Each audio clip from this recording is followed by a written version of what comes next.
देखिए, ये बात बिल्कुल सही है कि बुनियादी तौर पे जब तक हम सियासत को और लॉ इन्फोर्समेंट को अलग नहीं करेंगे, जब तक कोई बात नहीं बन पाएगी। अगर आपको कराची के हालात दुरुस्त करने हैं तो बिला तफरीक आपको वहाँ पे कार्रवाई करनी पड़ेगी। वो सिर्फ यानी ये नहीं समझना चाहिए किसी पॉलिटिकल पार्टी के खिलाफ है, बल्कि इस लिहाज से करना चाहिए कि जो भी जुराइम में मुलव्विस लोग हैं उनके खिलाफ कार्रवाई होनी चाहिए। अब वह हर चीज़ सियासत हो गई है।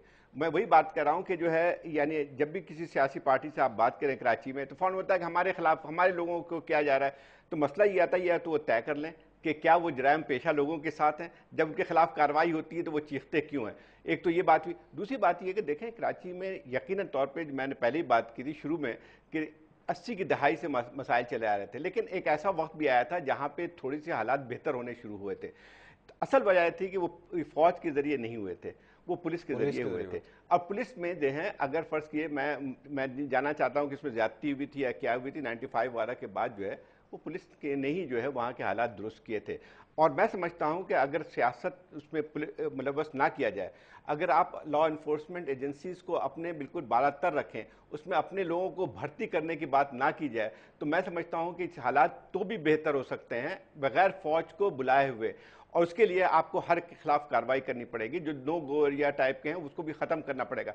अब आप मुझे बताइए कि जो है एक हुकूमत की मौजूदगी में सुप्रीम कोर्ट जो है वहां पे एक्ट करती है, और जब वो एक्ट करती है तो थोड़े से हालात बेहतर होने शुरू होते हैं कि जब कहती है कि पुलिस ऑफिसर्स को बुला के आप उनसे वो लेते हैं। तो लेकिन ये कि आप सुप्रीम कोर्ट से वो काम नहीं ले सकते हैं जो कि आप हुकूमत से लेते हैं। देखिए ये तो पैच वर्क हो गया ना जी, लॉन्ग टर्म सस्टेनेबल तो नहीं है सुप्रीम कोर्ट के। सब जैद हुसैन साहब ने बहुत अच्छी बात की 95 की, और पुलिस ने बहुत अच्छा रोल प्ले किया था, लेकिन उसके बाद वो पुलिस अफसर आज दुनिया में नहीं है। जो हम बात करते हैं वो इस वजह से नहीं करते कि जी हम खामखा फौज की बुलाया जाए।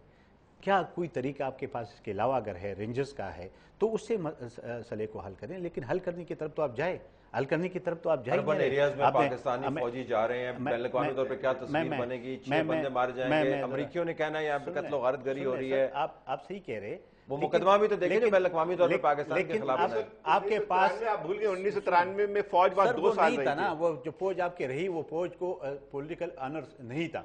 अगर वो दे देते वेल होता, पॉलिटिकल ऑनर उसको मिल जाती तो ये सब कुछ ठीक होता। लेकिन चलो आप नहीं बुला दे, ठीक है, अच्छी बात है। रेंजर्स को आप इख्तियार दे दें। अगर आप इख्तियार नहीं देंगे, पुलिस का तो आपने देखा पुलिस कोई हाथ नहीं डालेगा, क्योंकि वो 180 के अपने तो रेंजर को इख्तियार कौन वो जो सुन लेना सर, जो 180 थे उसके साथ जो अशर हुआ, वो कभी भी अगले पुलिस वाला ये काम नहीं करेगा। और अभी भी पुलिस मर रहे। रेंजर के इख्तियार हमने कई बार कहा है कि आप दे दें, कौन नहीं देता? और सुन ले मैं जरा बात, देखिए आपने देखा जब रेंजर ने को इख्तियार मिली, उसने पहले हमारे ऊपर आए। बाचा खान मरकज के ऊपर रात को रेड किया गया, हमने वेलकम किया, हमने ये नहीं कहा कि गलत किया।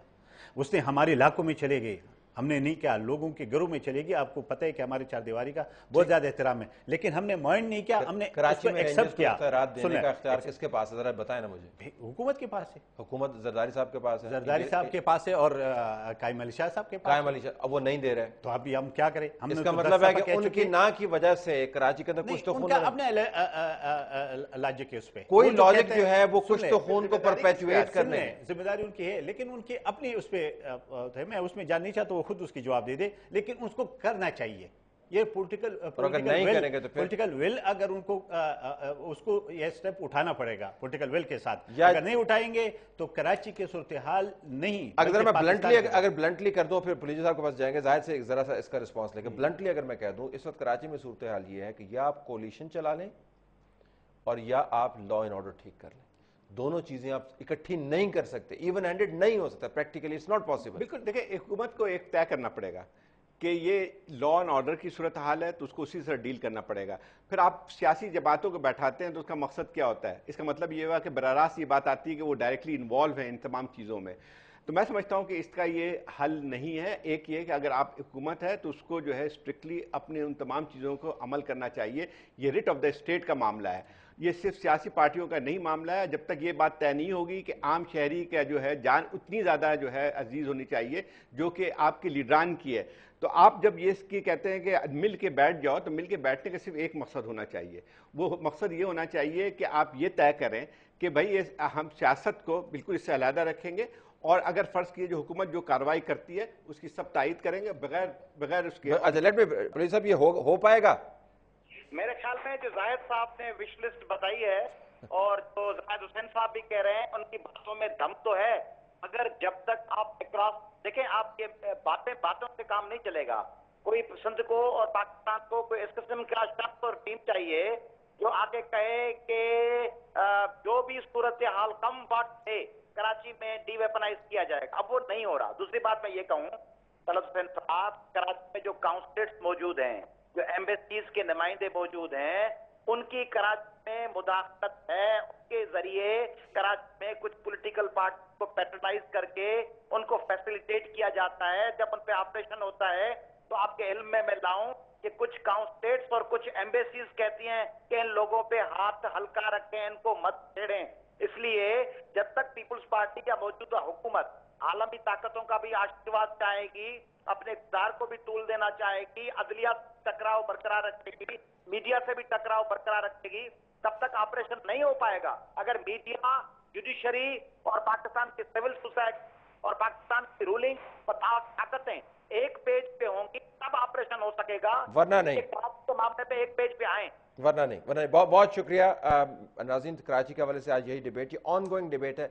याद रखिएगा, मामला सिर्फ पाकिस्तान के एक सूबे के एक शहर का नहीं है, पाकिस्तान के तमाम सूबों के मामलात आपस में जुड़े हुए हैं और कराची के गिर्द तो बिलखुसूस बैनुल-अक़वामी एजेंडाज भी घूमते हैं। कराची को अगर हमने स्टेबलाइज नहीं किया, जो कि हम नहीं कर पा रहे, तो दुनिया यही कहेगी कि ये हकीकतन एक बनाना रिपब्लिक है जिसमें ना हुकूमत मौसर है और ना रियासत।